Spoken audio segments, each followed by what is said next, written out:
అంతర్జాతీయ అంతరిక్ష కేంద్రంలో చిక్కుకుపోవడం భారత సంతతి వ్యోమగామి సునీతా విలియమ్స్ ఆరోగ్యంపై ప్రభావం చూపబోతోంది. సునీతా విలియమ్స్తో పాటు బ్యారీ విల్మోర్ గత నెల 5వ తేదీన అంతరిక్షంలోకి వెళ్లారు. షెడ్యూల్ ప్రకారం 10 రోజుల తర్వాత తిరిగి రావాల్సి ఉంది. అయితే బోయింగ్ స్టార్లైనర్ వ్యోమనౌకలో సమస్య వచ్చింది. దీంతో ఇద్దరు వ్యోమగాములు దాదాపు నెల రోజులుగా అక్కడే చిక్కుకుపోయారు. దీంతో వారి ఆరోగ్యంపై ఆందోళన నెలకొంది. ఇప్పుడు మైక్రోగ్రావిటీ, రేడియేషన్ ఎక్స్పోజర్, ప్రత్యేక వాతావరణ పరిస్థితుల వల్ల వ్యోమగాములు అనారోగ్యానికి గురయ్యే ప్రమాదం ఉంటుంది. గురుత్వాకర్షణ ప్రభావం లేకపోవడంతో రక్తపోటు నియంత్రణపై ప్రభావం పడుతుంది. అలాగే ఎముక సాంద్రత తగ్గుతుంది. వెన్నుముక, తొడ ఎముక, పొత్తి కడుపు ఎముకల బరువు తగ్గుతుంది. కిడ్నీల వ్యవస్థపై ప్రభావం పడుతుంది అంటున్నారు నిపుణులు. అలాగే కాల్షియం కూడా పెరిగిపోయి మూత్రపిండాల్లో రాళ్లు ఏర్పడే ప్రమాదం ఎదురవుతుంది. దృష్టిలోపం వచ్చే సమస్యలు వెంటాడతాయి అంటున్నారు. అంతరిక్షంలో రేడియేషన్ ప్రభావంతో క్యాన్సర్ ముప్పు కూడా పొంచి ఉంటుంది.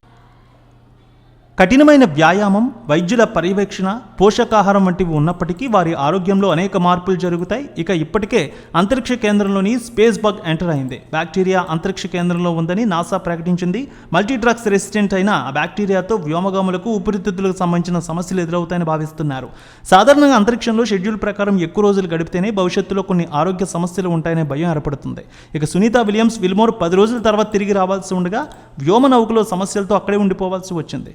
ఇది వారి మానసిక పరిస్థితిని తీవ్రంగా ప్రభావం చేయబోతోంది. షెడ్యూల్ ప్రకారం జూన్ 11న సునీతా విలియమ్స్ తిరిగి రావాల్సి ఉంది.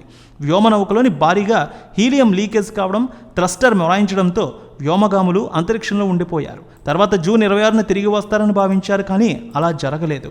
వ్యోమనౌకలో మళ్ళీ సాంకేతిక సమస్యలు ఏర్పడుతూ ఉండడంతో వ్యోమగాములు ఎప్పుడు భూమికి చేరుకుంటారో నాసా చెప్పలేకపోతోంది.